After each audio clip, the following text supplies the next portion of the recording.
Donc nous allons prendre Colossiens chapitre 1. Hier, nous avons rencontré un frère qui nous parlait un peu de ça aussi. Il parlait un peu de la même chose. Parce que nous voyons aujourd'hui que les gens, ils disent qu'ils ont une rencontre personnelle avec Dieu, qu'ils sont avec Dieu, mais tu vois que les gens n'ont pas vraiment de rencontre avec Dieu, que les gens ne sont pas vraiment connectés à Dieu. Ils sont plutôt connectés à eux-mêmes ou bien connectés à des églises, mais eux-mêmes, ils n'ont pas de communion personnelle avec Dieu. Et je pense que dans ces passages-là, l'apôtre Paul parle un peu de cela. Donc on va partager ce passage jusqu'au verset 14. Jusqu'au verset 14, on va prendre le premier verset jusqu'au verset 14. Paul, apôtre de Jésus-Christ, par la volonté de Dieu, et le frère Timothée, aux saints et fidèles frères en Christ qui sont à Colosse. J'ai dit toujours que c'est nous qui sommes les saints.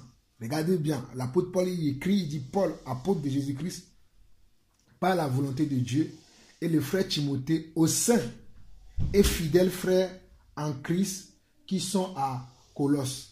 Donc c'est nous qui sommes en Christ qui sommes des saints. Mais il y a des religions dans le monde aujourd'hui qui disent que les gens qui sont des saints, c'est même ceux-là même qui ne sont même plus vivants, qui sont morts. Par exemple, ils disent Saint-Pierre, Saint-Paul, Sainte-Thérèse, Sainte-Marie. Ce ne sont pas des saints. C'est nous qui sommes vivants encore, qui avons reçu le Seigneur Jésus-Christ comme nous. Avons reçu le Seigneur Jésus-Christ dans notre vie. C'est nous qui sommes des saints parce que nous avons été sanctifiés et purifiés par le sang de Jésus-Christ lorsque nous l'avons invoqué comme notre Seigneur et notre Sauveur et que tous les jours nous cherchons à le ressembler. Donc c'est nous qui sommes des saints. Mais ce n'est pas ceux-là qui sont morts que par tantôt l'Église catholique va canoniser certaines personnes comme ils ont canonié le pape Jean-Paul II, bientôt ils vont canoniser le pape François. Ce n'est pas ceux-là qui sont des saints. C'est nous qui sommes des saints. Moi je suis saint. Tu es saint parce que tu as reçu le Seigneur Jésus-Christ dans ta vie et que par cette repentance que tu as fait, cet amour que tu as envers le Seigneur t'a purifié, il t'a rendu saint. Maintenant, tu dois continuer à marcher comment? Dans la sanctification pour garder ta sainteté. Parce qu'on peut perdre la sainteté. Dieu t'a rendu saint sans rien faire en mourant à la croix pour toi. Mais pour garder cette sanctification, tu as besoin de marcher tous les jours dans la sanctification, dans la vérité, dans l'honnêteté.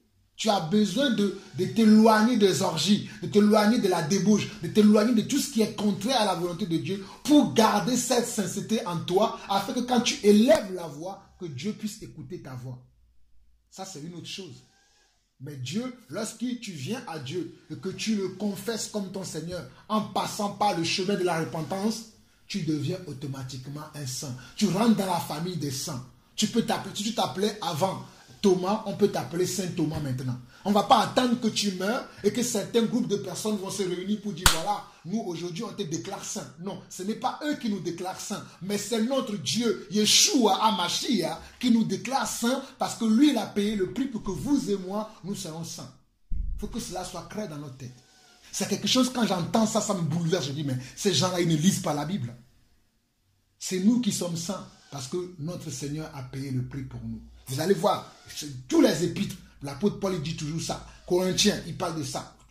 C'est ça, c'est nous qui sommes saints. N'oublions pas ça, nous sommes saints parce que le Saint des saints est venu mourir à la croix pour nous. Et à cause de son sang, dans lequel il n'y a aucune imperfection. Waouh! Merci Seigneur parce que le sang de Jésus ne comporte aucune imperfection. Moi, mon sang comporte des imperfections. Parce que je méritais quoi? Je suis né dans le péché d'Adam et Ève. Et dans mon sang, il y avait encore de l'imperfection. Mais dans le sang de Jésus, il n'y avait pas de l'imperfection. Vous savez, même quand Jésus était né comme homme, il n'avait pas de l'imperfection. Parce que Jésus n'a pas été conçu par le spermatozoïde d'un homme. Il a été conçu du Saint-Esprit. Ce qui est conçu du Saint-Esprit est sans défaut. Je ne sais pas si vous voyez ça. Ce qui est conçu du Saint-Esprit est sans défaut. Mais ce qui est conçu de l'homme a plein de défauts. Que le Seigneur nous fasse comprendre sa parole. On continue. Verset 2 dans lequel nous sommes arrêtés. Aux saints, aux fidèles frères en Christ qui sont à Colosse, que la grâce et la paix vous soient données de la part de Dieu notre Père. Nous rendons grâce à Dieu, le Père de notre Seigneur Jésus-Christ, et nous ne cessons de prier pour vous, ayant été informé de votre foi en Jésus-Christ et de votre amour pour tous les saints. Regardez ce que l'apôtre dit ici. Il dit, ayant été informé de votre foi en Jésus-Christ.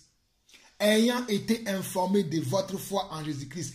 Est-ce que nos frères qui sont dans le monde entier peuvent aujourd'hui témoigner de nous qu'ils ont été informés de la foi que nous, l'église d'Evry et de Coucouronne, nous avons? Quel est le niveau de notre foi aujourd'hui? Est-ce que notre foi est toujours pareille au jour où nous avons cru à Jésus et que nous avons commencé à marcher selon ses préceptes, à marcher selon sa parole? Est-ce que jusqu'aujourd'hui, nous sommes encore comme ça ou bien nous avons changé? Parce que si nous avons cru à un évangile où on nous a dit, crois au Seigneur et tu auras la vie pépère, tu auras tout ce que tu veux, tu auras les belles voitures, tu auras des belles maisons, tu auras des belles femmes et qu'aujourd'hui tu n'as pas tout ça, ta foi ne sera pas comme ce qu'on voit ici là. Il dit, ayant été informé de votre foi en Jésus-Christ et de votre amour pour tous les saints. Est-ce que nous avons de l'amour pour les saints? Hier, comme je vous disais tout à l'heure, quand j'ai parlé avec la sœur du Belgique de tout son problème, quand j'ai fini de parler avec elle, j'ai pris encore du temps pour prier pour elle. J'avais presque les larmes aux yeux. Je me dis, voici une maman qui est perturbée à cause de la vie. C'est ça, avoir un amour pour un saint. C'est pour ça que ce matin, je partageais ça avec vous pour que nous puissions prier ensemble pour elle. Parce que je sais que nous sommes un corps, comme le frère Patrick disait tout à l'heure dans sa prière. Il dit que lorsqu'un membre souffre, nous souffrons tous ensemble. Peut-être ce n'est pas mon fils ou ma fille, mais c'est la fille de ma soeur. La fille de ma soeur a un problème, c'est comme si c'est moi qui ai un problème. C'est ça, avoir l'amour pour les saints.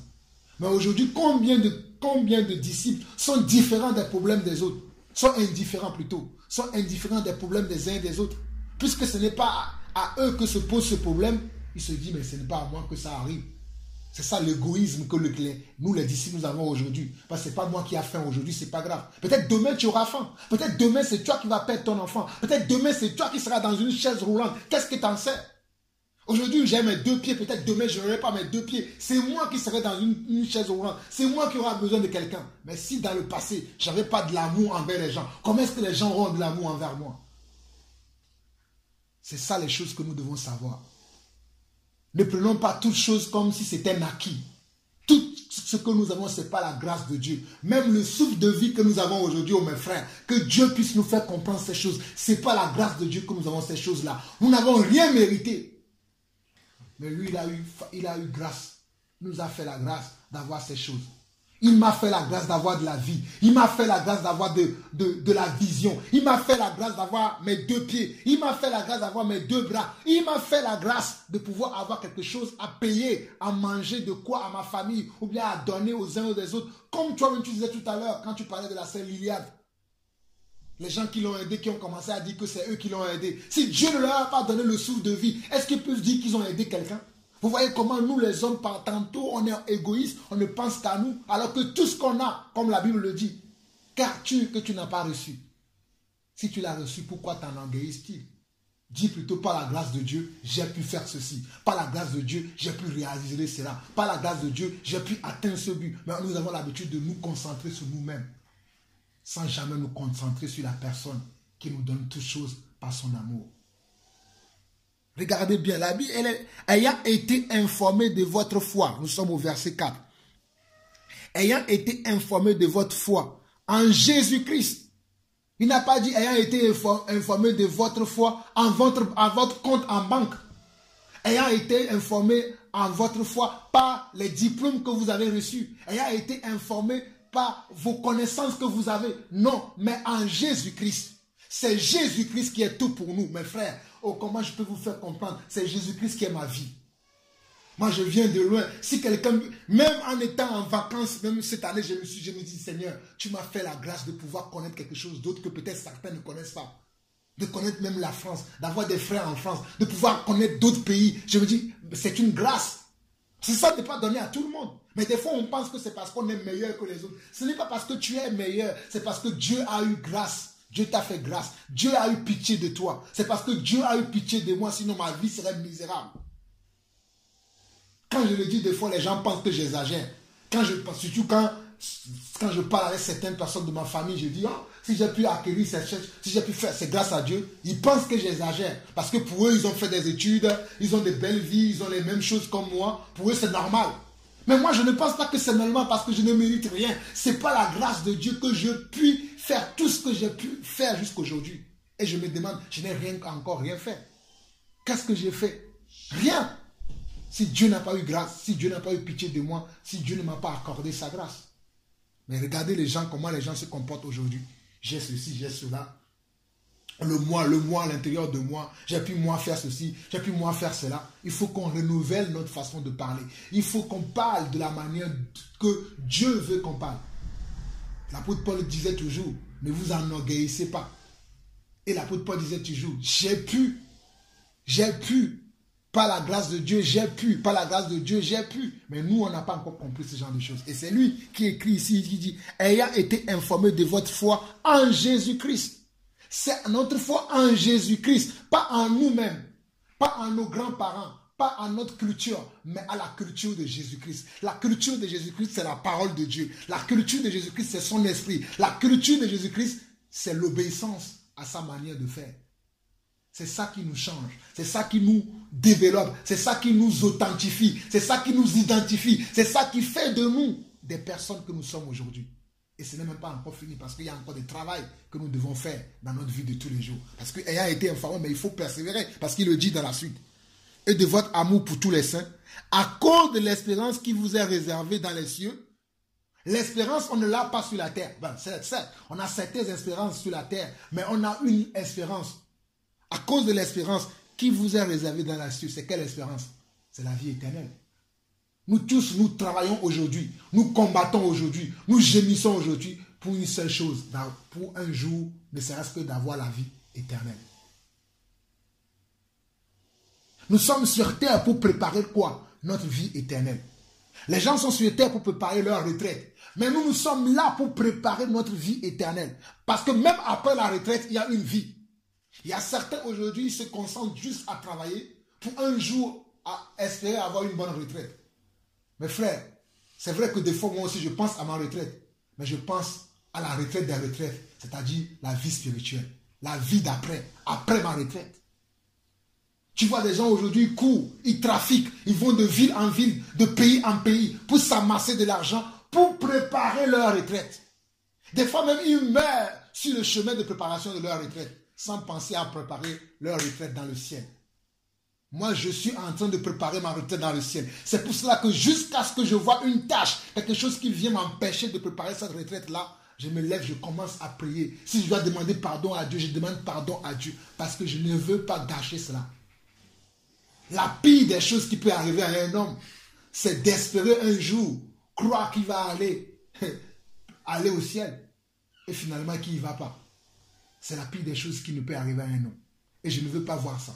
C'est pour ça que quand je vois les paroles de l'apôtre Paul qui dit « Ah, je traite durement mon corps afin de ne pas me voir moi-même désapprouvé après avoir prêché aux autres. » Je me dis, si l'apôtre Paul pouvait dire ça, moi qui ne suis même pas le 1 milliardième de l'apôtre Paul, j'ai encore beaucoup de choses à travailler dans ma vie. Je me dis, ah Seigneur, permets qu'un jour je puisse te voir. Permets que tout ce que je pense de toi, tout ce que je crois de toi, tout ce que j'ai fait avec toi, que cela ne soit pas en vain. Mais combien de gens pensent ça aujourd'hui? On est omnibulé par nous-mêmes, par l'égocentrisme, l'égoïsme. On ne pense plus aux choses, on ne pense plus aux choses de Dieu, on ne pense qu'à nous-mêmes. Et il continue. Il dit, à cause de l'espérance qui vous est réservée dans les cieux, et que la parole de la vérité, la parole de l'évangile, vous a précédemment fait connaître. Qu'est-ce qui nous fait connaître l'espérance de Dieu? C'est pour ça que je disais tout à l'heure que ça dépend de quel évangile on nous a prêché lorsqu'on a cru. Parce que regardez ce que l'apôtre dit. À cause de l'espérance qui vous est réservée dans les cieux, et que la parole de la vérité, la parole de l'évangile vous a précédemment fait connaître. La parole de la vérité, la parole de l'évangile vous a précédemment fait connaître. Quelle est la parole que nous écoutons aujourd'hui? Quelles sont les paroles que nous avons écoutées hier? Quelles sont les paroles que nous écouterons demain? Est-ce que ces paroles-là sont les paroles de la vérité? Est-ce que ces paroles-là sont les paroles de l'évangile ou bien ce sont les paroles qui viennent des hommes?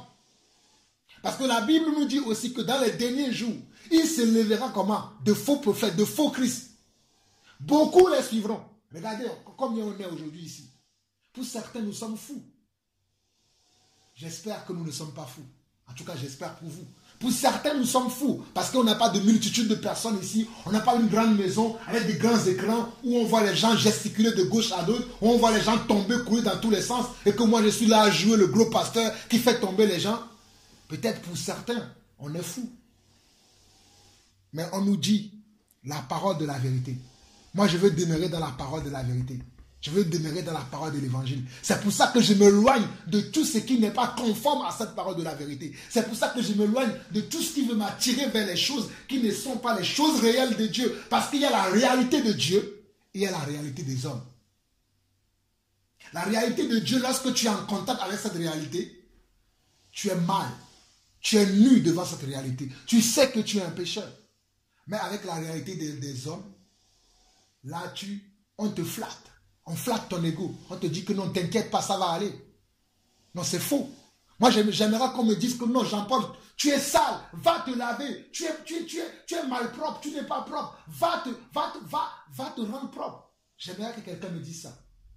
Mais aujourd'hui, les gens sont tellement sales. Ils sont tellement malpropres. Et on leur dit qu'ils sont propres. Et ils acceptent cela. Moi, j'aimerais que quelqu'un me dise tous les jours que tu es sale. Que tu n'es pas propre. Purifie-toi. Va te rendre propre. J'aimerais que quelqu'un me dise ça tous les jours. Pour qu'un jour, quand le Seigneur va venir, qu'il me trouve propre. Mais qu'il ne me trouve pas malpropre. Mais combien quand tu vas voir dans ces endroits-là, où on est là à mentir aux gens, on est là à dire des choses qui ne sont pas vraies aux gens, on est là à coacher les gens. Jésus n'est pas venu pour nous coacher. Hein. Jésus n'est pas un coach. Jésus n'est pas un coach sportif, un coach de régime. Non, Jésus, peut-être c'est un coach, on peut l'appeler coach spirituel si certains veulent. Mais pour moi, Jésus n'est pas un coach. Jésus est un chemin, il est la vérité, il est la vie. Jésus est qui? Jésus est la lumière. Jésus est quoi? Jésus est cette personne qui a tout, qui connaît tout, qui sait tout et qui peut t'amener là où toi-même tu ne peux pas aller. C'est ce que Jésus est pour moi. C'est pour cela que lorsque je m'attache à Jésus, je ne veux que rien d'autre vienne m'embêter, vienne m'enlever ça. Mais combien les gens aujourd'hui, ils s'adonnent à ce genre de choses où on peut leur dire, oh, demain, tu seras un grand homme. Demain, tu feras... Ce n'est jamais aujourd'hui, hein. Ah, demain, tu verras. Demain, Et les gens sont dans ces endroits depuis des siècles, mais leur vie ne change pas. Ils ne le voient même pas qu'on est en train de les tromper. On va leur dire, t'inquiète pas. Demain, tu seras telle chose. Demain, tu vas faire telle chose. Après, demain, tu seras telle chose. Tu auras des enfants. Tu auras une bonne famille. Tu seras grand. Tu vas faire telle chose. Et les gens, ils croient ça. Des faux prophéties, des faux mensonges. On leur raconte ça et les gens sont là. Mais regardez ce que la Bible nous dit. À cause de l'espérance qui vous est réservée dans les cieux et que la parole de la vérité, la parole de l'évangile vous a précédemment fait connaître. Qu'est-ce que la parole de l'évangile m'a fait connaître? Il m'a fait connaître que j'étais pécheur. Il m'a fait connaître que j'étais un homme qui ne méritait pas la grâce de Dieu, mais que Dieu a eu pitié de moi. Qu'à cause de son grand amour, il est venu mourir à la croix pour moi, pour que moi je sois appelé son enfant. C'est pour ça qu'en Jean 1, il dit à tous ceux qui l'ont reçu, il leur a donné le pouvoir de devenir enfant de Dieu. Mais pas que je devienne enfant de Dieu dans le mensonge, dans l'imperfection, mais que je commence à me perfectionner, que quand on me voit, qu'on sache que tous les salissures qui étaient sur moi avant, que par ma nouvelle adoption, je les ai enlevés, je les ai abandonnés. Mais sauf qu'aujourd'hui, quand on nous voit, nous avons encore des salissures, des balayures que nous avons en bas. Nous les avons encore sur nous. Débarrassons-nous de toutes salissures qui étaient en nous, qui veulent rester en nous. Dites non, nous on ne veut pas que tu restes. Faisons sortir toute la saleté qui est encore en nous. La saleté de nos yeux, la saleté de nos pensées, la saleté de nos émotions. Toutes ces choses ne glorifient pas le Seigneur. Enlevons-les et gardons vraiment la parole de la vérité de l'évangile que nous avons écoutée. C'est pour ça que Dieu m'a appelé. Dieu ne m'a pas appelé pour que je sois un faux prophète. Dieu m'a appelé pour que je sois un vrai prophète. Dieu m'a appelé pour que je sois une voix, la voix qui retentit dans le cœur des gens. Dieu ne m'a pas appelé pour que je sois un menteur. Il y a beaucoup d'appelés, mais il y a peu qui sont élus. Le jour-là, beaucoup pleureront pour dire au Seigneur, si j'avais su. Mais autant écouter la voix du Seigneur quand il nous parle aujourd'hui.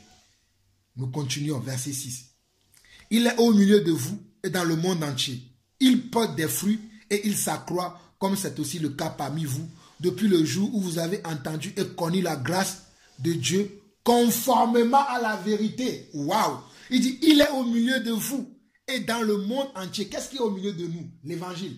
Il dit, il porte des fruits. Qu'est-ce qui porte les fruits? C'est l'évangile de vérité. C'est l'évangile de Jésus-Christ qui porte des fruits. Et il s'accroît, comme c'est aussi le cas parmi vous, depuis le jour où vous avez entendu et connu la grâce de Dieu conformément à la vérité. Si on me dit que conformément à la vérité, ça veut dire qu'il y a certaines paroles qui ne sont pas conformes à la vérité. On dit conformément à la grâce de Dieu, conformément à la vérité. Il y en a certains qui prennent la grâce de Dieu comme aujourd'hui, la grâce de Dieu peut nous permettre de faire n'importe quoi. Parce que ce n'est pas grâce qu'on est sauvé, je peux pécher et revenir, Dieu peut accepter. Non. La grâce de Dieu, si nous lisons Tite chapitre 2, on dit que la grâce de Dieu nous enseigne comment? À renoncer aux choses de ce monde. Mais pourtant, allez voir les pasteurs d'aujourd'hui. Ils ne nous apprennent pas à renoncer. Ils nous apprennent plutôt à aller chercher les choses de ce monde. Alors que la grâce de Dieu, source de salut. Merci Seigneur, je vais lire ça. Allons dans Tite chapitre 2. Gardons juste un doigt à Tite chapitre, à Colossiens. Allons dans Tite chapitre 2. Car je sens dans mon esprit que le Seigneur veut qu'on lise cette partie dans Tite 2. Pour qu'on puisse savoir ce que c'est que la grâce de Dieu. Tite chapitre 2, verset 11 à 13.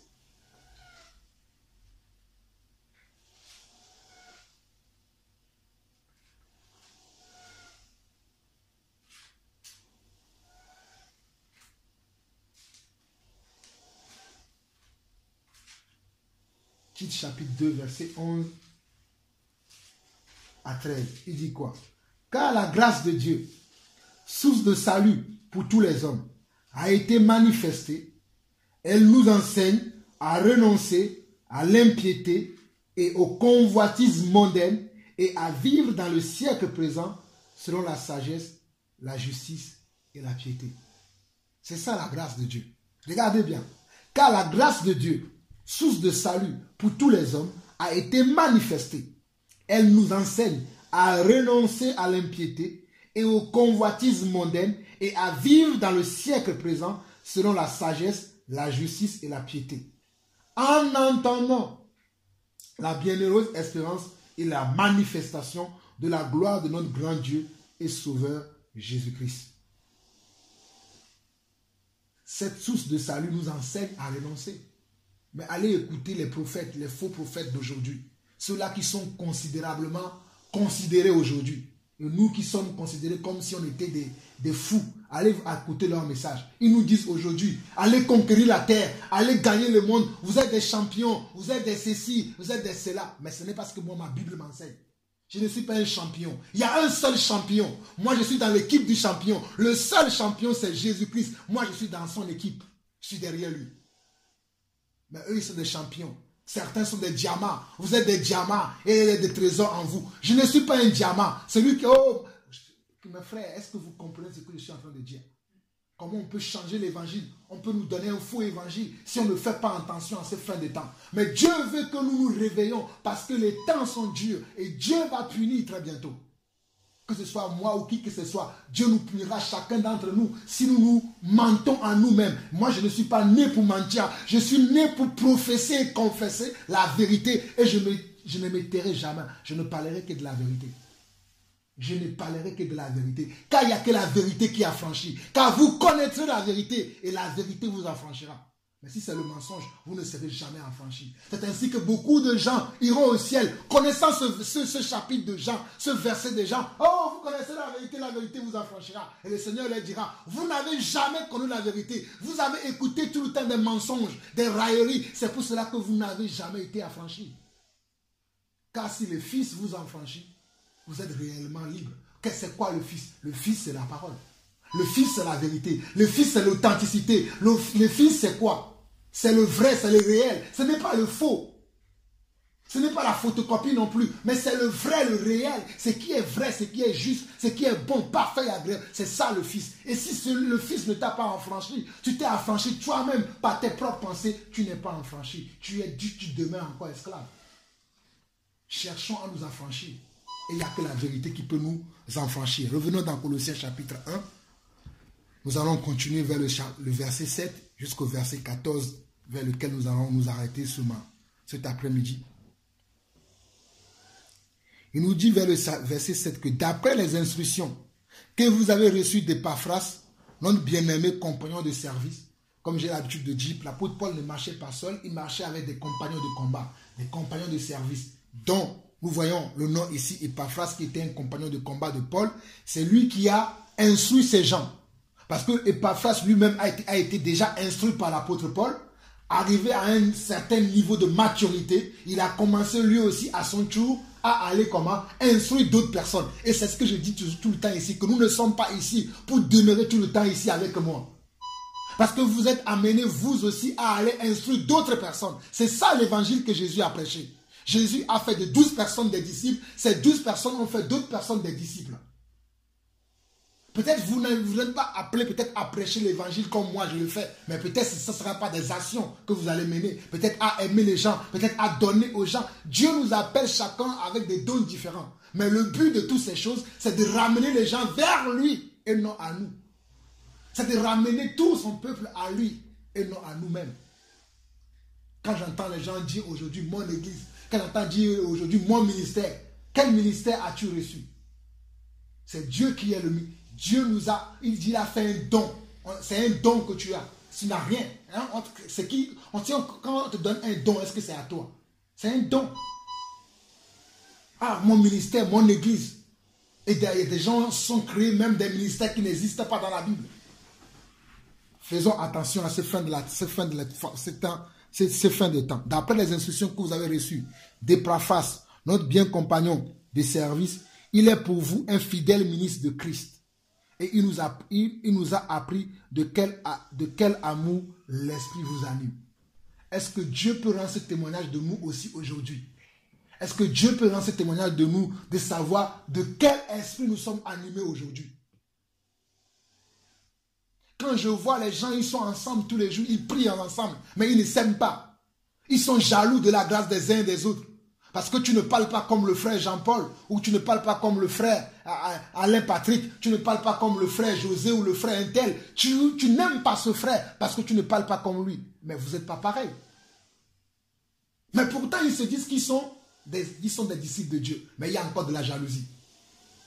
Tu vas, ah oui, moi j'aime. Tu vas voir, le frère va dire telle chose, l'autre va le contredire, pour simplement qu'on dise que c'est lui qui connaît plus. Est-ce qu'on sert vraiment Dieu? Ce n'est pas ça le but de servir Dieu. Mais je vois beaucoup ça dans le corps du Christ. Les gens, ils s'assemblent, mais ils s'assemblent pour faire de la concurrence. Dans le Seigneur Jésus-Christ, il n'y a pas de la concurrence. On est tous égaux dans le Seigneur. Certes, nous sommes appelés à faire des choses différentes. Et la manière dont nous allons faire les choses, c'est ça qui va faire que quand on va aller au ciel, on va occuper des rangs différents. Mais sur la terre, nous sommes tous égaux, nous sommes tous des frères. Mais c'est la manière dont nous servons qui va nous distinguer au ciel. La manière dont tu sers le Seigneur sur la terre, c'est cette manière-là qui va te distinguer au ciel. Mais si sur la terre, tu méprises le Seigneur, tu fais les choses de Dieu avec mépris, tu fais les choses de Dieu avec jalousie, au ciel aussi, tu auras un rang de mépris. Parce que sur la terre, tu n'as pas servi Dieu avec de l'excellence. Tu n'as pas servi Dieu avec de la joie au cœur, mais tu le faisais avec mépris, tu le faisais en murmurant. Ben, tu vas avoir aussi un rang de murmure au ciel. L'apôtre Paul, à la fin de son combat, il a dit, j'ai combattu le bon combat. Désormais, je sais que la couronne de vie m'est réservée. Parce qu'il sait de quoi il parle. Combien d'entre nous aujourd'hui, on concourt, mais on ne concourt pas pour le bon combat. J'espère que ce que je suis en train de dire est en train de nous parler. Il dit bien, il nous a appris de quel amour l'Esprit vous anime. Quel est l'esprit qui nous amène aujourd'hui? Quel est le type d'amour que nous avons aujourd'hui? Est-ce que nous avons l'amour réel de Dieu et l'amour faux semblant? Avoir une autre pensée dans le cœur, une autre attitude dans le cœur, et en ayant une autre apparence, sachant que Dieu sonde les cœurs. Sachons cela. Verset 9. C'est pour cela que nous aussi, depuis le jour où nous avons été informés, nous ne cessons de prier Dieu pour vous. Nous demandons que vous soyez remplis de la connaissance de sa volonté, en toute sagesse et intelligence spirituelle. Si quand je prie, c'est la prière que je fais pour chacun d'entre nous tous les jours. Que nous tous, nous puissions savoir. Lisons encore. C'est pour cela que nous aussi, depuis le jour où nous avons été informés, nous ne cessons de prier Dieu pour vous. Nous demandons que vous soyez remplis de la connaissance de sa volonté, en toute sagesse et intelligence spirituelle. Merci Seigneur. Avant de commencer cette réunion, je parlais de ça, que dans tout ce que nous faisons quoi? La volonté de Dieu. Que nous serons conduits par quoi? Par son esprit. Ça parle de la même chose. Il dit, nous demandons que vous soyez remplis de la connaissance de la volonté de Dieu. Lorsqu'on est rempli de la connaissance de la volonté de Dieu, on ne peut pas faire quelque chose qui est contraire à sa volonté, puisqu'on est rempli de la connaissance de sa volonté. Moi, ce que je cherche, c'est d'être rempli de la connaissance de la volonté de Dieu. Je ne cherche pas à être rempli de quelque chose qui n'est pas de Dieu. Si je sens en moi qu'il y a quelque chose qui n'est pas de Dieu, je dois l'abandonner et tout de suite, et je l'abandonne tout de suite. Mais nous, aujourd'hui, qu'est-ce qu'on fait? On veut s'accaparer des choses qui ne sont pas de Dieu et le prendre comme la volonté de Dieu. Les hommes qui se marient entre hommes, ils pensent que c'est la volonté de Dieu. Les femmes qui se marient entre elles, ils pensent que c'est la volonté de Dieu. Les gens qui mentent, même ils prennent la parole de Dieu pour mentir à leurs propres frères, ils pensent que c'est la volonté de Dieu. Les gens, ils prennent la parole de Dieu pour voler leurs frères, ils disent que c'est la volonté de Dieu. C'est ça la volonté de Dieu? Non. La Bible dit, vous ne devez pas vous dépouiller entre vous. Mais vous allez voir comment les chrétiens se dépouillent entre elles aujourd'hui. Mais il dit, nous demandons que vous soyez remplis de la connaissance de la volonté en toute sagesse et intelligence spirituelle. Oh, non seulement qu'on doit être rempli de la volonté de Dieu, on doit avoir toute sa sagesse et son intelligence. Qu'est-ce qui manque aux chrétiens aujourd'hui? Il manque que nous soyons remplis de sa volonté. Il manque la sagesse, il manque l'intelligence spirituelle. Lorsque l'on est rempli de la volonté de Dieu, quand tu es rempli de la volonté de Dieu, tu acquiers automatiquement quoi? La sagesse et l'intelligence spirituelle. Parce que la volonté de Dieu est déjà spirituelle. La volonté de Dieu est déjà sage. Elle est déjà dans la sagesse. Donc lorsque tu es rempli de ces choses et que tu les mets en pratique, tu as de la sagesse et de l'intelligence spirituelle. Tu vas faire les choses de Dieu avec la vraie spiritualité. Mais tu ne feras pas les choses de Dieu comme tout le monde, comme monsieur tout le monde. Mais tu feras les choses de Dieu différemment parce que tu es rempli de sa volonté et de son intelligence. Que le Seigneur nous accorde sa grâce vraiment. Verset 10, il dit pour marcher d'une manière, regardez, pour marcher d'une manière digne du Seigneur et lui être entièrement agréable. Waouh! Regardez, pour marcher d'une manière digne du Seigneur et lui être entièrement agréable, portant des fruits en toutes sortes de bonnes œuvres et croissant par la connaissance de Dieu. Waouh! Lorsqu'on est rempli de la volonté de Dieu et que toute sa sagesse et intelligence spirituelle se manifeste en nous, on marchera d'une manière comment? Digne du Seigneur. Pour lui être comment? Entièrement agréable. Est-ce que nous sommes entièrement agréables au Seigneur aujourd'hui? Je disais, tout ce que je dis là, je l'ai dit déjà dès le début. Hein. Sommes-nous agréablement entièrement au Seigneur aujourd'hui?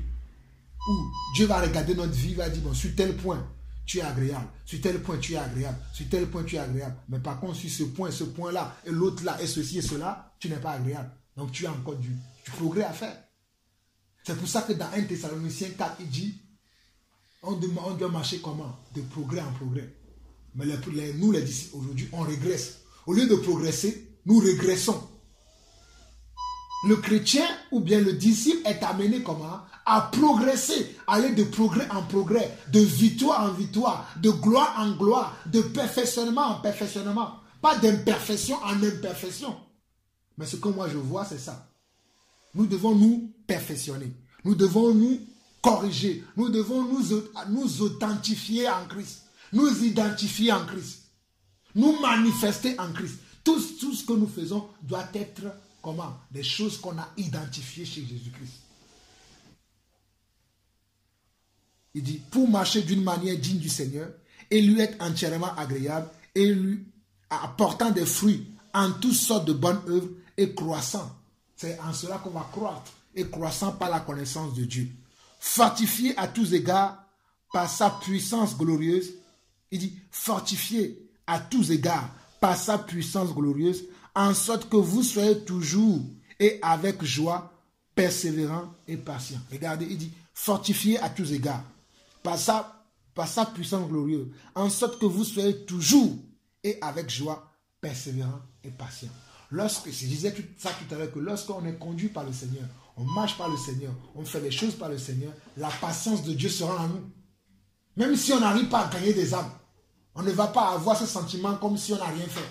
Parce qu'on est vraiment conduit par le Seigneur. Voici ça. Je n'avais même pas vu ça, mais c'est écrit. Dit, fortifié à tous égards par sa puissance glorieuse, en sorte que vous soyez toujours et avec joie, persévérant et patient. Tu fais les choses, peut-être, tu es bloqué, mais tu vas toujours continuer à le faire parce que tu as la connaissance de Dieu en toi. Tu crois par la connaissance de Dieu. Tu as grandi par la puissance de Dieu. Donc tu vas avancer avec Dieu. Et verset 12, il dit, rendez grâce au Père qui vous a rendu capable d'avoir part à l'héritage des saints dans la lumière. C'est pour ça que je l'ai dit, qui rend capable? Ce n'est pas le pape qui va dire qu'on a canonié qui rend capable, mais c'est le Seigneur notre Dieu qui rend capable. Il dit, rendez grâce au Père. À qui? À Dieu le Père. Rendez grâce à qui? À Jésus-Christ, parce que Jésus-Christ est Dieu aussi. Rendez grâce à Jésus-Christ qui vous a rendu capable d'avoir part à l'héritage des saints. Qui nous a rendu capable? C'est Jésus. Si lui n'était pas mort à la croix, vous et moi ne serons pas capables. Mais parce que lui, il est mort, à cause de sa mort à la croix, il nous a transmis quoi? La capacité. Il nous a transmis quoi? Il nous a transmis quoi? Le pouvoir. Il nous a transmis quoi? La vie. Il nous a transmis quoi? Le pouvoir de pouvoir agir comme lui. Et de pouvoir avoir part à sa communion, de pouvoir communier avec lui, de pouvoir parler avec lui, de pouvoir marcher avec lui, de pouvoir agir avec lui, de pouvoir marcher avec lui. Oh, quel bon partage! Quel bon partage! Il dit, rendez grâce au Père qui vous a rendu capable d'avoir part à l'héritage des saints dans la lumière, pas dans les ténèbres. Beaucoup sont dans les ténèbres aujourd'hui. Ils ne sont pas dans la lumière parce qu'ils n'ont pas reçu le véritable évangile. Ils n'ont pas reçu l'évangile de paix. Ils n'ont pas reçu l'évangile de vérité. Ils ont reçu un faux évangile. Mais grâce à Dieu que Dieu nous a témoigné l'héritage des vrais, d'avoir reçu le vrai évangile. Il dit, il nous a délivrés de la puissance des ténèbres et nous a transportés dans le royaume de son Fils bien-aimé, en qui nous avons la rédemption, le pardon des péchés. J'ai dit que je vais m'arrêter au verset 14, je m'arrête au verset 14. Il dit, il nous a comment? Il nous a délivrés. Qu'est-ce qu'il nous a délivrés? Est-ce que c'est ton grand-père qui t'a délivré? Non. Est-ce que c'est ta religion qui t'a délivré? Non. Mais qui t'a délivré? Le Seigneur Jésus-Christ. C'est lui qui nous a délivrés. Il nous a délivrés de la puissance des ténèbres. Il n'y a aucune puissance des ténèbres qui puisse encore nuire ta vie. Mon frère, ma soeur, il faut que tu le saches à partir de cet instant. Si tu as écouté, si tu as reçu l'évangile pur, l'évangile vrai, ce n'est pas l'évangile faux, mais l'évangile qui est vrai, comme nous avons vu dans le verset 5 de Colossiens chapitre 1, il a bien dit que à cause de la parole de la vérité, donc si tu as reçu la parole de la vérité, sache que tu as été délivré de la puissance des ténèbres. La puissance des ténèbres ne pourront plus te nuire parce que tu as été délivré et tu as reçu maintenant la puissance à détruire toute la puissance des ténèbres partout où tu le trouves. Là où tu iras, ou si tu vois de la puissance des ténèbres, tu as maintenant la capacité de les détruire. Parce que le Seigneur des Seigneurs, le Roi de gloire est en toi. Quand tu vas parler, ta parole aura de la puissance sur ces choses-là. Même ta présence dans ces endroits vont déranger les gens.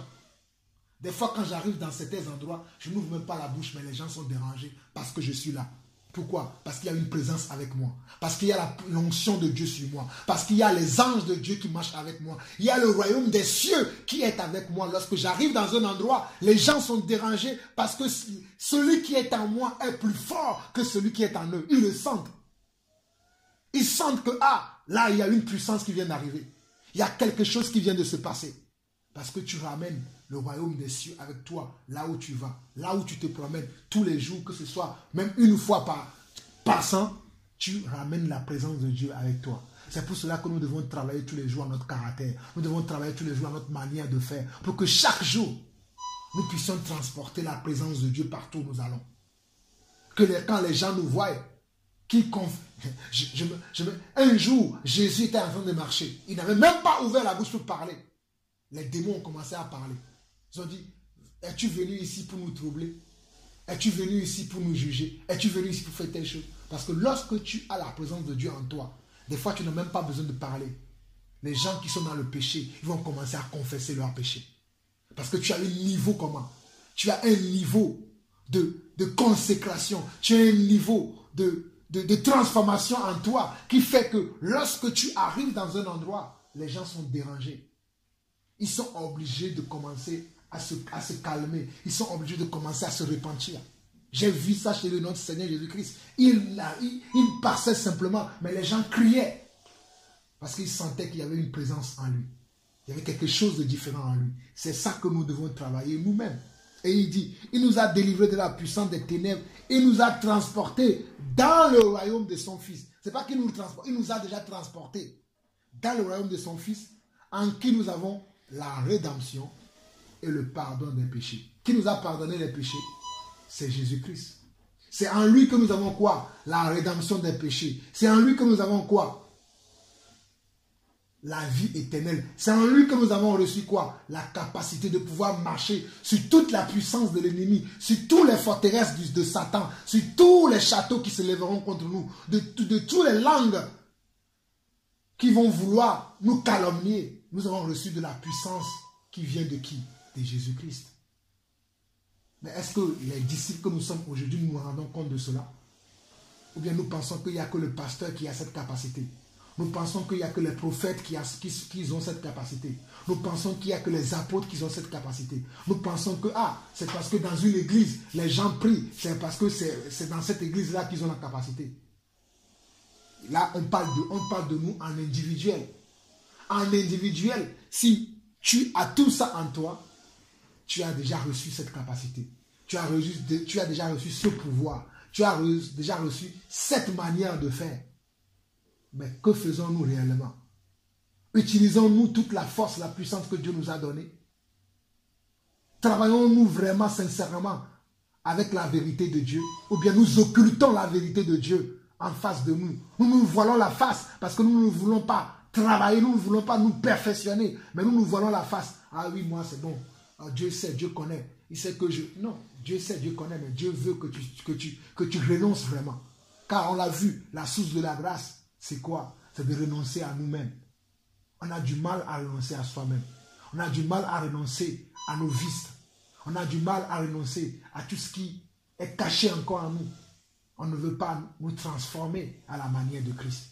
En tout cas, c'était le message que Dieu a mis dans mon cœur aujourd'hui, afin de nous fortifier notre foi. Travaillons sérieusement. Et ne travaillons pas pour la manne d'aujourd'hui. Il y a beaucoup qui travaillent aujourd'hui pour ce qu'ils vont gagner aujourd'hui. Mais travaillons pour la manne de demain. Comme je l'ai dit, travaillons pour la retraite de demain. Et la retraite de demain, c'est quoi? C'est la vie spirituelle. Ne travaillons pas pour aujourd'hui. D'ailleurs, Dieu le dit. Il dit ça en Matthieu 6. Il dit, ne soyez pas comme les païens qui ne cherchent que ce qu'ils vont avoir aujourd'hui. Leur travail, leur belle maison, leur belle voiture, une belle famille. C'est pas ça qui compte. Dis-toi, cherche premièrement quoi? Le royaume des cieux. Toi, cherche premièrement quoi? Le royaume des cieux. Donc, tous les jours dans ta vie, Toutes tes pensées, tous tes objectifs doivent être focalisés sur le royaume des cieux. Que tu sois nu, que tu aies faim, que tu as quoi que ce soit, toi tu dois être focalisé sur ça. Le reste, Dieu s'en occupera. Mais aujourd'hui, qu'est-ce qu'on voit? Les gens, ils sont focalisés sur toutes ces choses. Ils oublient le royaume des cieux. Je n'aimerais pas que cela soit notre cas. Mais moi, je connais mon cœur. Je sais là où je vais. Je connais mes défauts. Je sais là où je dois encore travailler. Je sais ce que je dois améliorer. Mais chacun d'entre nous doit savoir quelle est son identité dans le Seigneur. Quelle est sa place où tu te trouves aujourd'hui. Chacun d'entre nous doit être capable de dire, là, maintenant là, je suis où avec le Seigneur? Si le Seigneur me demande maintenant de rendre compte de ma vie, qu'est-ce que je pourrais lui dire? Chacun d'entre nous doit être capable de faire ça. Moi, je connais mon cas, je sais là où je suis. Je sais qu'est-ce que je dois travailler, qu'est-ce que je dois améliorer, qu'est-ce que je dois encore changer, comment je dois encore travailler, continuer à travailler encore. Parce que la Bible dit, travailler sans cesse, sans relâche. Parce que le Seigneur Jésus, un jour, a donné 2 paraboles. Il a dit qu'un jour, il y avait un homme, un grand homme, qui partait en voyage, qui a donné comment? Des talents à ses serviteurs. Et pourquoi il a donné des talents? Parce que, comme il sait qu'il devait voyager, il voulait laisser les talents à ses serviteurs, afin que chacun d'entre eux fructifie comment? Son talent. Et à son retour, ils vont rendre compte comment? À leur maître. Mais le maître est parti. Certains ont travaillé avec leur talent, mais il y en avait un, parce qu'ils étaient 3 serviteurs. Il y en avait un qui avait reçu 5 talents, il y en a qui avait reçu 2, il y en avait qui avait reçu 1, si je me rappelle bien de l'histoire. Mais celui qui avait reçu 5 et 2, ils ont travaillé. Mais celui qui a reçu un talent, il a fait quoi? Il a caché dans un trou. Il n'a rien fait. Quand le maître est venu, il lui a dit que je savais que tu es comment? Il a dit, je savais que tu es un maître dur. Et vous savez la réponse que Dieu nous a donnée au travers de cette histoire. Et beaucoup d'entre nous, nous connaissons bien cette histoire. Nous avons la même attitude comme celui-là. Nous ne travaillons pas sur le talent. Nous pensons que oui, travailler, c'est forcément aller faire les choses de Dieu dehors. Tu as même un travail à faire sur toi-même. Avant d'aller même dehors, là, avant d'aller témoigner aux gens, tu as d'abord un travail à faire sur toi-même. Travailler sur toi-même d'abord. Ton apparence physique, ton apparence spirituelle. Savez-vous que nous avons une apparence spirituelle? Nous avons une apparence spirituelle sur laquelle nous devons travailler. Oh, que le Seigneur ouvre nos yeux. Nous avons une apparence spirituelle. Qu'est-ce qui va faire que lorsque tu vas arriver à un endroit, les démons vont commencer à fuir? Parce que tu as une apparence spirituelle. Mais si tu as une apparence spirituelle, ne dégage aucune puissance, ne dégage aucune lumière, les démons vont pouvoir parler lorsque tu seras là. Mais lorsque tu as une apparence spirituelle assez forte, assez comment? Assez clair, assez lumineux. Lorsque tu arrives dans un endroit où il y a les ténèbres, oh là, que la lumière soit. La lumière va... C'est des choses, je ne sais pas si vous comprenez. Ta lumière qui est en toi va balayer toutes ces choses. Parce que tu as une présence en toi. C'est pour ça que nous avons encore beaucoup de travail à faire dans notre vie de tous les jours. Mon frère, je ne vais pas tellement monopoliser la parole. C'est ce que Dieu m'inspire à dire, que je viens de dire. Soyons tous dans le travail, travaillons encore, gardons espoir, peu importe par où nous passons par nos vies, les problèmes que nous avons, les problèmes personnels, ne nous inquiétons pas, parce que la Bible le dit, il le dit dans un chapitre 9, Philippiens 4, je vais finir par là, où on nous dit de ne pas s'inquiéter. L'inquiétude n'est pas quelque chose qui vient de Dieu. Je sais que des fois, on a envie de faire telle chose, on a des projets, on veut faire telle chose. Je commence moi le premier. Je suis un homme qui des fois l'inquiétude veut m'attraper. Mais je me rappelle toujours de ces paroles du Seigneur pour dire non, je ne vais pas me laisser envahir par l'inquiétude. Pas plus tard que ce matin, l'inquiétude a essayé de rentrer chez moi. Mais moi, j'ai fermé ma porte à l'inquiétude. J'ai dit, inquiétude, tu ne te laisserais pas passer. Regardons Philippiens chapitre 4. Il dit, réjouissez-vous toujours dans le Seigneur. Je le répète, réjouissez-vous, que votre douceur soit connue de tous les hommes. Le Seigneur est proche. Ne vous inquiétez de rien. C'est moi qui l'a dit, ce n'est pas Jean-Paul Lawson qui a dit ça. C'est mon Seigneur qui a dit ça. Il dit, ne vous inquiétez de rien, mais en toutes choses. Ce n'est pas parce que le Seigneur a dit que ne vous inquiétez de rien que tu ne dois pas demander au Seigneur. Il dit, oui, soyons aussi, comment, voilà, soyons aussi comment je veux dire, soyons aussi un peu mesurés dans nos façons de faire les choses. Il dit, c'est pas parce que le Seigneur dit ne vous inquiétez de rien que faut dire, bon, il a dit ne s'inquiétez de rien, moi je vais rien demander. Non. Il est aussi écrit que à celui qui demande, on donnera. Mais demander comment quoi? Avec foi. Demander selon quoi? Selon son besoin. Pas demander pour la convoitise. Bon, bref. Il dit ne vous inquiétez de rien, mais en toute chose, faites connaître vos besoins à Dieu, pas des prières, des supplications, avec des actions de grâce. Quand je suis arrivé ici tout cet après-midi, j'ai fait ma prière. Dans ma prière, il y avait quoi? Il y avait quoi? Il y avait mes supplications, il y avait mes actions de grâce, il y avait aussi quoi? Il y avait aussi ma requête. Ce que je veux, je l'ai dit à Dieu. Il y avait aussi mes supplications. Mes supplications, c'était que Dieu fasse que je puisse voir ce qu'il veut que je fasse. Mes actions de grâce, je le bénis parce que il m'a donné la bonne santé. Il fait que je mange, je bois, ma famille est bien. C'est ça mon action de grâce. En une prière, tu peux faire toutes ces choses-là. Mais des fois, on ne sait même pas qu'en une prière, on peut faire toutes ces choses-là. Ah, je vais prier, mais qu'est-ce que je... Non. En une seule prière, tu peux faire ta requête, ta prière, ton action de grâce et ta supplication. J'ai supplié le Seigneur pour ma famille. J'ai supplié le Seigneur pour connaître sa volonté. Parce que c'est une supplication que j'amène vers le Seigneur. Seigneur, je veux connaître ta volonté pour moi-même afin de mieux te servir. Mais je veux aussi, Seigneur Dieu, que tu aies pitié des gens de ma famille qui ne veulent pas t'accepter, qui te connaissent, qui connaissent même ton évangile, mais qui s'éloignent de toi. C'est ça mes supplications. Mais après, est-ce que je vais m'inquiéter? Je n'aurai pas d'inquiétude. Si on me dit après que j'ai un oncle qui vient de mourir aujourd'hui, je dirai paix à son âme. Et même si je dis paix à son âme, est-ce que c'est pour ça qu'il aura la paix? Ça, ce sont des paroles qu'on prononce. Ah, que la terre lui soit légère, paix à son âme. Si toi-même, de ton vivant, tu n'as pas travaillé pour avoir une paix après ta mort, les hommes pourront crier tous les jours, paix à son âme, paix à son âme, paix à son âme, paix à son âme. Tu n'auras jamais la paix parce que toi-même, tu n'as pas travaillé pour ça. Oh, si toi-même, tu n'as pas travaillé pour ta mort et que tu mets, on dit qu'il repose en paix, quand on met sur les cercueils des gens, sur les tombeaux, RIP, qu'il repose en paix. C'est en anglais, repose in peace, qui repose en paix. Mon frère, ce n'est pas pour autant que tu reposeras en paix. Parce que toi-même, de ton vivant, tu n'as pas travaillé pour reposer en paix. Il y a un homme qui a travaillé pour reposer en paix. On le voit dans la Bible. C'était le pauvre Lazare. On connaît bien l'histoire de Lazare. Lorsqu'il était mort, il était en paix. Mais le riche qui était sur terre, qui mangeait, qui faisait n'importe quoi, lorsqu'il était mort, il était en paix. Nous avons beaucoup d'exemples dans la Bible. Mais c'est à nous maintenant de travailler, de croire ce qu'on voit, de croire ce qu'on entend. Parce que la Bible dit aussi que la foi vient de quoi? De ce qu'on entend. Et ce qu'on entend vient de qui? Vient de la parole de Dieu. Et ce qu'on entend vient de qui? Vient de Jésus-Christ qui est la vérité. Mais tantôt on écoute, mais tantôt ça ressort de l'autre oreille.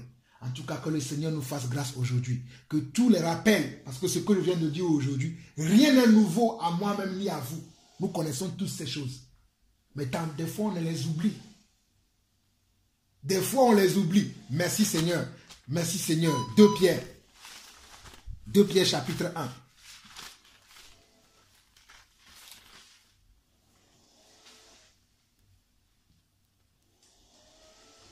À partir du verset... À partir du verset, comment? 10. Bon, vous pouvez même vous lire, vous connaissez, mais je vais lire à partir du verset 10. Il dit... 2 Pierre chapitre 1, à partir du verset 10, il dit quoi? C'est pourquoi, frères, appliquez-vous d'autant plus à affermir votre vocation et votre élection, car en faisant cela, vous ne broncherez jamais. Je le lis encore. C'est pourquoi, frères, appliquez-vous d'autant plus à affermir. Qu'est-ce qu'on doit s'appliquer à faire plus? On dit appliquez-vous d'autant plus à affermir votre vocation et votre élection. Vocation veut dire quoi? Ce que Dieu t'a appelé à faire sur terre. Élection veut dire quoi? La vie éternelle. C'est pour ça qu'on doit s'appliquer. Mais qu'est-ce que les gens s'appliquent à faire aujourd'hui? Ils s'appliquent à remplir leur compte en banque. Ils s'appliquent à faire un grand mariage pour leurs enfants. Ils s'appliquent à faire eux-mêmes un grand mariage. Qu'on puisse dire que le mariage que Jean-Paul a fait, waouh, on a bu du champagne. On a fait ceci, on a fait cela. Ils s'appliquent à avoir de grosses voitures. Ils s'appliquent à avoir de belles maisons. Mais ils oublient Ah, oh, Shai Karabo. Mes frères, regardez la parole, elle est vraie, elle est réelle. Il dit, c'est pourquoi, frère, appliquez-vous d'autant plus à affermir. Je dois m'affermir dans la foi. Je dois affermir ma vocation. Je dois être affermi. Que Jean-Paul Lawson soit là ou pas, je dois avoir une connaissance de mon Dieu. Et quand je parle de mon Dieu, je dois parler de mon Dieu avec assurance. Quand je témoigne de mon Dieu, je dois témoigner de mon Dieu avec assurance. Parce que je connais Dieu, je marche avec Dieu. Mais on veut attendre des hommes aujourd'hui pour pouvoir parler de Dieu. Vous savez, je vais être direct, je vais être franc avec vous. Hier, quand je parlais avec ces sœurs, qui m'a appelé pour compris. Je me dis, mais c'est vrai qu'elle demande de l'aide. Mais dans telle situation, moi, je n'aurais même pas besoin d'appeler un frère. Je vais fléchir mon genou. Je vais commencer à invoquer le nom de mon Dieu. Je vais dire, Seigneur mon Dieu, tu m'as appelé à être un père. Je suis un père. Mon fils aujourd'hui quitte la maison. Père, je commence à prier. Je ne vais pas appeler un frère pour intervenir. Parce que je connais mon Dieu. Tout dépend aussi de quelle relation tu as avec le Seigneur. Certes, j'ai prié avec elle. Certes, je l'ai soutenue. Mais je me dis, combien, quand est-ce que nous allons grandir dans le Seigneur? Quand est-ce qu'un enfant de Dieu va grandir? Quand est-ce que nous allons grandir pour prendre notre vie au sérieux, pour prendre notre vocation au sérieux? Regardez l'apôtre Paul dit, c'est pourquoi, frère, appliquez-vous d'autant plus à affermir votre vocation. À affermir. Il nous manque encore de l'affermissement. On n'est pas affermi. Tantôt, il y a un tel trouble. Comme quand je disais, la soeur, j'attendais sa voix, elle était troublée. Elle dit, je ne comprends pas. Pourquoi un seul jour comme ça, ma fille me dit ça? Il y a des choses qu'on ne comprendra pas. Mais lorsqu'on a la foi, même si on ne comprend pas, on agit. Abraham n'avait pas compris pourquoi Dieu allait demander de lui donner son fils. Mais lorsqu'il avait la foi, il est parti, il a pris son fils, il voulait l'égorger. Parce qu'il savait que son Dieu était capable, même si son fils mourait, que Dieu était encore capable de le ressusciter. Et nous, aujourd'hui, lorsqu'il nous arrive un petit pépin, on commence à perdre la tête. Qu'est-ce que je vais devenir? Tu commences à perdre ton travail. Comment je vais faire pour manger? Moi, je connais mon Dieu. Il dit, les oiseaux ne sèment ni ne moissonnent, mais ils mangent. Moi, je suis un homme qui croit que même sans travailler, je vais manger. Les gens disent que non, il est écrit dans la Bible que celui qui ne travaille pas ne mange pas. Ils oublient dans quel contexte cela a été dit. Moi, je crois à l'évangile. Lorsque Dieu a créé Adam et Ève dans le jardin, Adam ne travaillait pas, il mangeait. Mais c'est parce que lorsqu'il a péché, oh, je ne sais pas si vous connaissez l'évangile. Lorsqu'Adam a péché, c'est là où Dieu a dit que maintenant, à cause de ton péché, tu mangeras la sueur de ton front. Mais la Bible nous dit également que lorsque Jésus-Christ est venu, il a rétabli les choses comme cela était au départ. Pourquoi aujourd'hui je suis obligé de travailler avant de manger? Il nous manque encore de la foi, mes frères, je vous assure, c'est la vérité ça. J'entends même les chrétiens, les pasteurs depuis des années, ils me disent que frère, ce n'est pas normal. Il faut quand même que tu travailles avant de manger. Je dis non. Moi, je ne suis plus sous la malédiction. Parce que la malédiction dans laquelle j'étais avant, qui m'obligeait à travailler avant de manger, Christ est venu pour faire quoi? Oh my God. Christ est venu pour m'enlever de cette malédiction afin que même si je ne travaille pas, que je mange. Mais nous, on est là aujourd'hui à dire, ah, il est écrit que celui qui ne travaille pas ne mange pas. Allez lire dans quel contexte l'apôtre Paul a dit ça. On prend les versets hors contexte, on mélange les choses. On se dit, on est appelé de Dieu. Et c'est comme ça que les gens suivent ces personnes-là. Mais je vous assure que les derniers jours, Dieu va frapper des gens. Ils vont se dire, mais pourquoi Dieu me frappe comme ça? Parce que tu as dit n'importe quoi aux gens. La vérité de Dieu, c'est que Dieu dit que mon juste vivra comment quoi? Par la foi. Il n'a pas dit que mon juste vivra par le travail. Mais les gens sont là aujourd'hui, oui, je veux un travail. Si j'ai un travail, gloire à Dieu. Si je n'ai pas un travail, gloire à Dieu. Je sais que je mangerai. Car mon Dieu, mon Dieu est le grand Dieu. Il pourvoit à tous mes besoins. J'ai vu comment Dieu a transformé ma vie. Et je vois comment Dieu est en train de transformer encore ma vie. Moi qui n'avais rien. Moi sur qui personne ne comptait. Moi aujourd'hui, moi aussi, je peux donner un conseil à quelqu'un. Si Dieu n'est pas passé par là. Malheureusement, beaucoup d'entre vous, vous ne m'avez pas connu dans le passé. Si vous m'avez connu dans le passé, si vous savez de quelle famille je sors, si vous savez quel passé j'ai, vous pouvez comprendre ce que je suis en train de vous dire. Parce que moi, je sais d'où je viens. Qui pouvait compter un jour que Jean-Paul aussi pouvait parler comme je vous parle, de vous écouter comme ça? Qui pouvait parler? S'il n'y a pas Jésus que j'ai rencontré, qui est dans ma vie aujourd'hui, qui pouvait croire ça?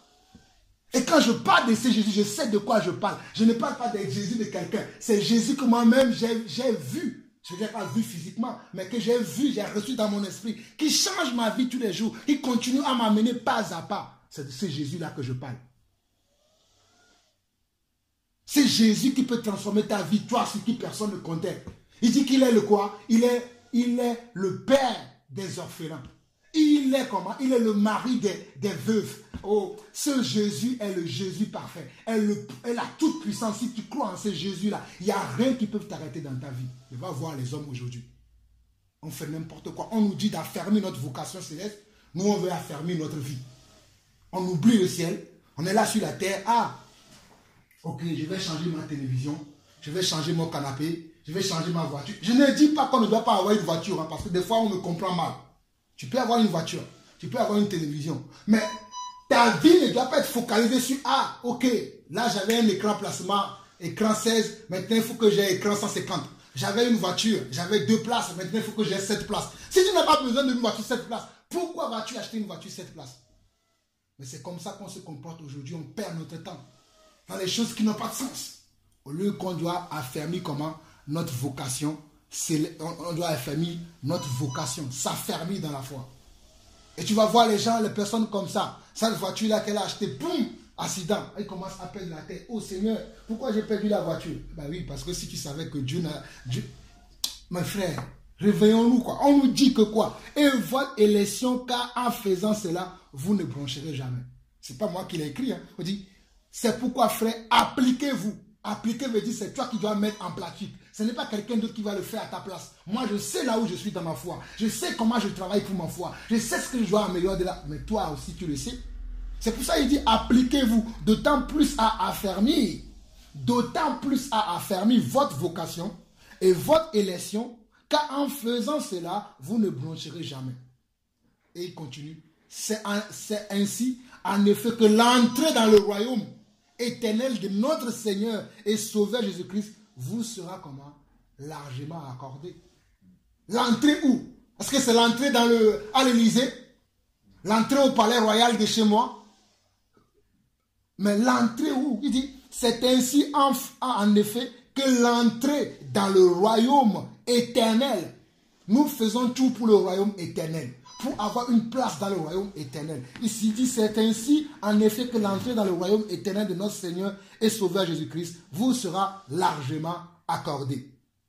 Voilà pourquoi, c'est pour ça que moi aussi je me tue de vous dire la même chose. Il dit, voilà pourquoi je prendrai soin de vous rappeler ces choses, bien que vous les sachiez et que vous soyez affermis dans la vérité présente. Et je regarde comme un devoir, aussi longtemps que je suis dans cette tente, de vous tenir en éveil par des avertissements. C'est pour ça que je vous dis que tout ce que je viens de vous dire ne sont pas des choses nouvelles que je vous dis. Ne sont pas des choses... Non, c'est des choses que vous savez, vous les connaissez déjà. Mais le Seigneur me met à cœur que, comme il a mis à cœur à Pierre, et Pierre a même écrit ça, il dit, voilà pourquoi je prendrai soin de vous rappeler ces choses, bien que vous les sachiez et que vous soyez affermis dans la vérité présente, et je regarde comme un devoir. C'est moi aussi, moi je le vois comme un devoir. Aussi longtemps que je suis dans cette tente, de vous tenir en éveil, pas des avertissements. Parce que qu'est-ce qui sait? Je peux sortir de là tout de suite, je prends ma voiture, un accident là-bas, Jean-Paul il meurt. Je saurais que je vous ai dit la vérité, toute la vérité avant de mourir, comme l'apôtre Paul l'a dit, quand il avait appelé les anciens d'Éphèse. Dans Actes chapitre 17, si vous voyez bien, dans chapitre 17, lorsque l'apôtre Paul a appelé les anciens Actes chapitre 20 plutôt, verset 17, à partir du verset 17, quand il a appelé les anciens d'Éphèse, il a dit que je vous ai donné tous les conseils de Dieu. Moi aussi, je me tue tous les jours à me donner moi-même tous les conseils de Dieu, à m'aider avec à m'auto-aider avec ce que je connais déjà de Dieu, et aussi à m'aider avec les expériences que j'ai eues à m'auto-aider avec les expériences que j'ai eues avec Dieu, et en même temps aussi à vous éveiller, vous aussi, vous avec qui le Seigneur m'a mis ensemble pour que nous puissions marcher ensemble pour faire sa volonté. N'oublions pas ça, que nous sommes là pour nous affermir d'abord, affermir nous-mêmes, affermir notre vocation. Dieu nous a appelés, nous sommes appelés à lui, mais il faut que je m'affermisse. Si je ne fais rien, Dieu ne va pas venir me dire, ah bon, voilà, non, c'est toi qui dois chercher à t'affermir avec violence. Je dois m'affermir, je dois plus appeler un tel, frère, prie pour moi, je dois plus appeler un tel. Non, maintenant si tu ne peux pas, continue toujours à être celui pour lequel on prie. Mais moi, je ne veux plus être celui pour lequel on prie. Je veux être celui qui prie pour les autres. Non pas que je suis meilleur que les autres. Non, comprenez bien dans le sens dans lequel je dis la chose. Non pas que je suis celui qui prie, Dieu écoute tout de suite. Non pas que je suis celui le bon prieur, non. Mais parce que j'ai compris que mon rôle, c'est de prendre à cœur le royaume de mon Père. C'est ce que Jésus disait. Mais si tu veux être celui pour lequel on prie, celui pour lequel on donne tout, celui pour lequel il ne fait rien, c'est ton problème. Tu ne vas jamais grandir. Mais lorsque tu vas comprendre que tu as besoin d'être celui qui va au combat pour les autres, waouh, Dieu te donnera beaucoup de capacités. Dieu te donnera beaucoup de dons. Dieu te donnera beaucoup de choses à faire. On dit quoi? À celui qu'on a donné beaucoup, on demandera comment? On demandera aussi beaucoup. À celui qui a reçu peu, on demandera aussi peu. Si tu veux peu, ben tu auras un résultat peu. Si tu veux beaucoup, tu auras un résultat de quelqu'un qui a reçu beaucoup. En tout cas, que le Seigneur garde chacun d'entre nous. Soyez bénis. C'est ainsi que le Seigneur m'a conduit. On va juste prier et après, si quelqu'un a quelque chose à ajouter ou des questions, on en parlera. Seigneur mon Dieu, je te bénis, je te glorifie. Merci Seigneur pour ce chapitre de Colossiens, chapitre 1 que tu as mis dans mon cœur ce matin afin que nous puissions partager là-dessus. Seigneur, nous avons brossé quelques passages de ce chapitre. Et nous nous reconnaissons que Seigneur Dieu, nous avons oublié notre identité. Nous avons oublié qui nous sommes en toi. Mais maintenant même Seigneur Dieu, nous te demandons pardon Papa. Oh mon Père, s'il te plaît Papa, aie pitié de moi. Aie pitié de mes frères ici présents. Aie pitié de chacun d'entre nous Seigneur. Nous avons oublié qui tu étais pour nous. Nous avons oublié le sacrifice que tu as fait à la croix pour nous. Nous avons oublié que tu nous as racheté de la vaine manière de penser et de marcher de nos parents. Tu nous as racheté de la vaine manière de penser et de marcher du monde. Pour nous ramener dans ton royaume céleste, Papa. Nous avons oublié toutes ces choses. Nous avons oublié la capacité que tu nous as donnée. Nous avons oublié la force que tu nous as donnée. Nous avons oublié la mentalité que tu nous as donnée. Nous avons oublié, oh Seigneur Dieu, l'esprit que tu nous as donné. L'esprit qui crie en nous, Abba Père, oh Papa. S'il te plaît, aie pitié de nous ce soir. Renouvelle notre capacité, renouvelle notre force, renouvelle nos moyens de penser, renouvelle nos moyens de te servir, renouvelle chaque chose en nous, Papa. Que tout ce qui est mort en nous, au nom de Jésus-Christ, ressuscite maintenant même, Papa. Que tout ce qui est endormi en nous aujourd'hui se réveille dans le nom de Jésus-Christ, Papa, afin que nous nous levons et que nous portons haut ton étendard, l'étendard de Jésus-Christ, l'étendard de Yeshua Mashiach, que nous le portons haut, Papa. Que nous ne le laissons plus nous endormir par quoi que ce soit ou par qui que ce soit dans le nom de Jésus-Christ, Papa. Seigneur, gloire et honneur à toi et à toi seul. Amen. Amen, Seigneur mon Dieu. Je te bénis, Père, Seigneur mon Dieu, pour ton esprit, Seigneur, parce que tu nous montres encore. Tu nous montres encore à l'instant même, Seigneur, que tu ne fais pas les choses au hasard, Seigneur mon Dieu. Tu as mis dans la bouche du frère exactement les paroles qui correspondent totalement à ce que je ressens, à tous ces hauts et ces bas que j'ai traversés encore au cours de l'été. Oui, j'ai oublié ce que tu as fait pour moi. J'ai oublié la puissance que tu as mis en moi, ce que tu as fait de moi. Je m'en pardonne, Seigneur, d'avoir oublié cela. Seigneur, viens à notre secours, Seigneur. Viens nous relever, Seigneur.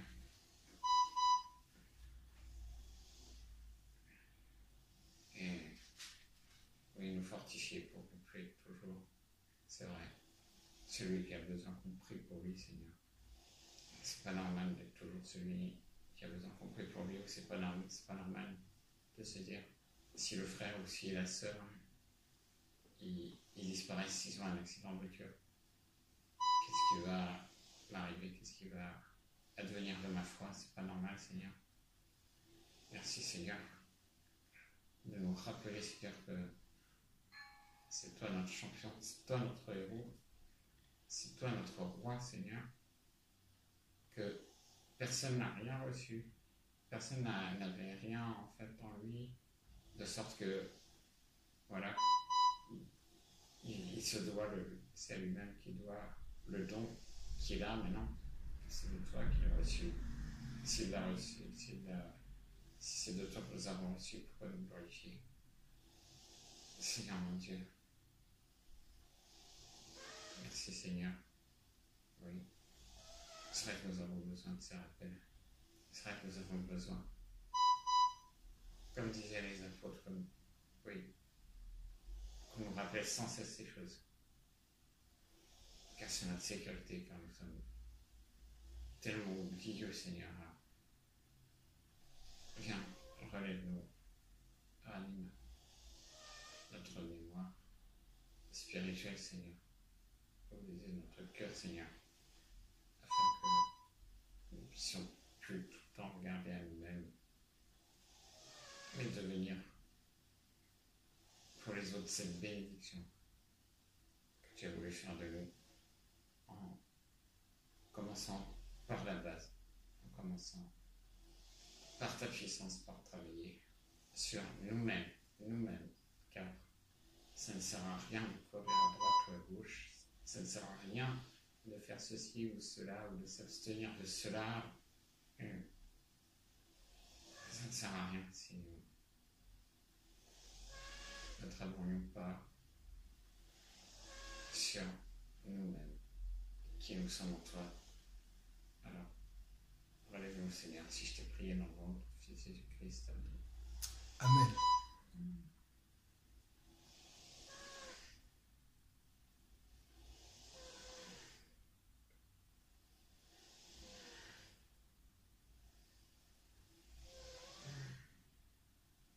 Cherchez d'abord le royaume de Dieu et sa justice, et toutes choses vous seront données en plus. Alléluia, alléluia, alléluia,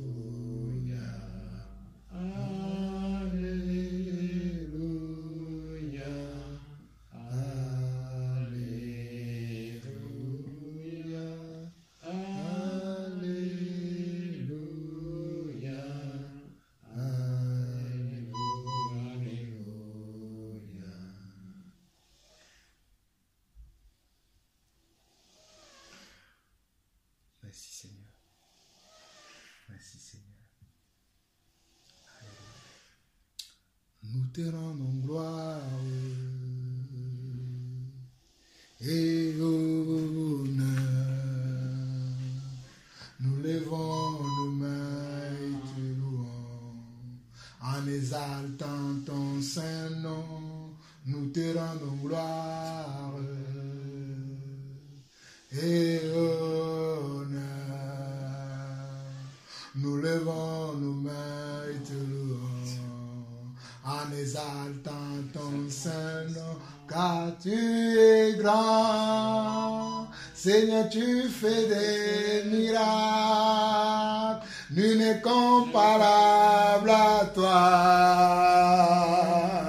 Oh, nul n'est comparable à toi, car tu es grand.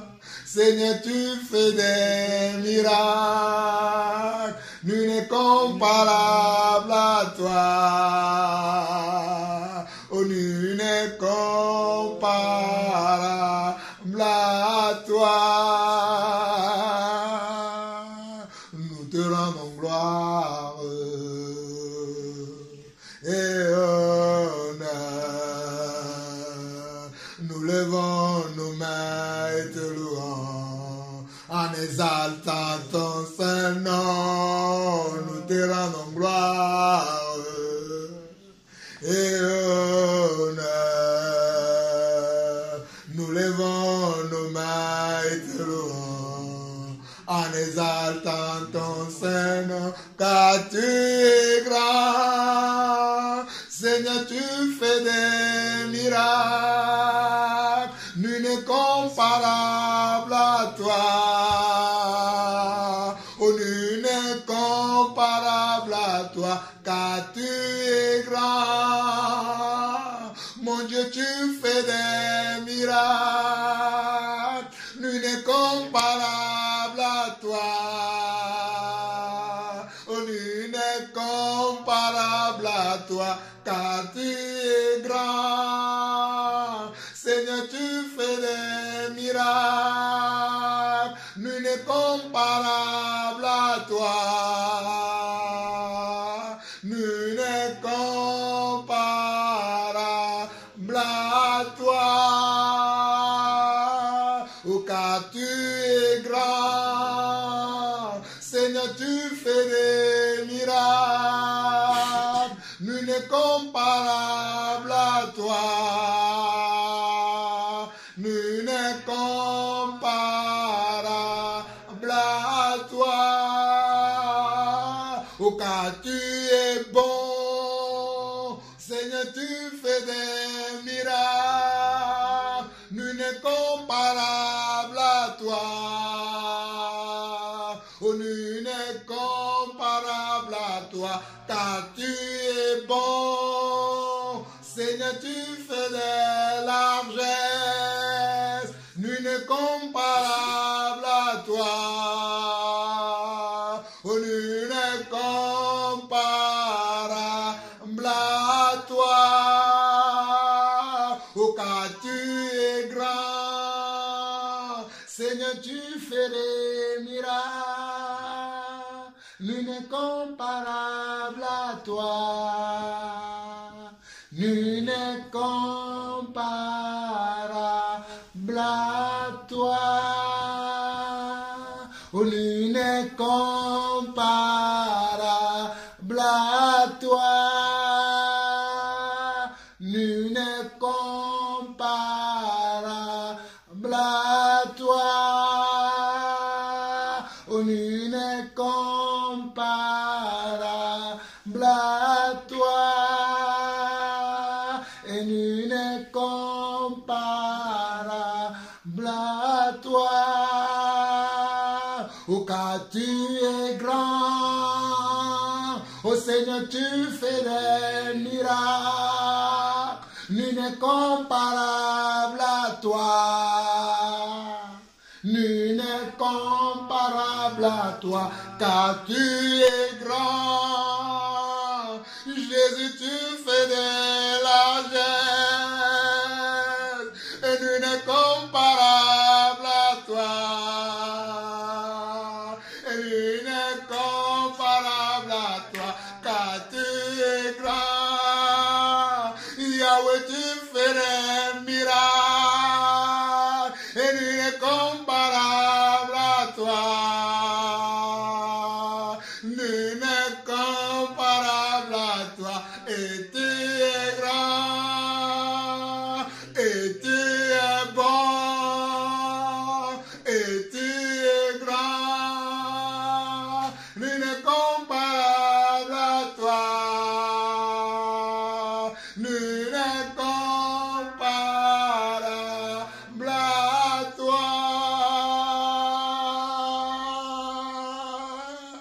Oh Seigneur, nul n'est comparable à toi, Seigneur. Seigneur, peu importe les montagnes qui sont dans nos vies, peu importe les montagnes qui sont dans nos familles, peu importe les collines, oh Papa, qui se sont glissées dans nos vies. Oh, ce soir, Seigneur Dieu, cet après-midi, Papa, nous déclarons, Seigneur Dieu, que rien n'est comparable à toi, que rien n'est plus grand que toi, Seigneur. Seigneur, au nom de Jésus, Papa, nous ôtons toute montagne, Seigneur Dieu, qui se sont glissées dans nos vies, qui se sont glissées dans nos familles, qui se sont glissées dans nos foyers, Papa, qui nous empêchent de voir ta gloire dans nos vies, qui nous empêchent de voir ta puissance dans nos vies. Cet après-midi, Papa, toute montagne saute maintenant, toute colline, toute vallée s'écrase devant ta puissance, s'écrase devant ta gloire, car tu es le Seigneur des Seigneurs, le Roi des Rois, celui qui dit et la chose arrive. Seigneur, je parle à toute situation, dans nos familles respectives, dans nos maisons respectives, oh Seigneur Dieu, dans nos foyers respectifs, tout ce qui n'est pas de ta volonté, tout ce qui n'est pas de ton plan, dans le nom de Jésus, maintenant même, maintenant même, ils quittent, Papa, ils s'en vont, Papa, ils s'en vont, Papa, ils s'en vont, Seigneur Dieu, car tu nous as appelés pour vivre ta vie, tu nous as appelés pour vivre ta puissance, et nous appelons maintenant ta puissance à agir dans nos vies, à agir dans nos foyers, à agir dans nos maisons, à agir dans la vie de nos enfants, à agir dans la vie de nos arrière-enfants, de nos petits-enfants. Oh Seigneur Dieu, agis maintenant en faveur de chacun d'entre nous. Agis dans la vie de ma soeur, agis agis dans la vie de mon frère, agis dans la vie de mon frère, agis dans la vie de ma soeur, agis dans ma propre vie, agis dans la vie de ton église. Que ton église soit libre, papa. Seigneur, nous prions pour chacun des membres de ton église. Nous prions pour chaque membre de l'église, chaque corps, aussi insignifiant qu'il soit-il, papa, aussi insignifiant qu'il soit-il, Seigneur Dieu. Relève chacun d'entre nous, fortifie chacun d'entre nous, donne de l'espérance à chacun d'entre nous, donne de la puissance à chacun d'entre nous, donne de la force, papa, là où il n'y a plus de force, là où il n'y a plus d'espoir, Seigneur Dieu, sois l'espoir de chacun d'entre nous, au nom de Jésus-Christ. Oh, merci mon Dieu, merci mon roi, merci Seigneur. Merci pour la capacité que tu donnes. Merci pour la force que tu donnes. Sois magnifié, mon roi.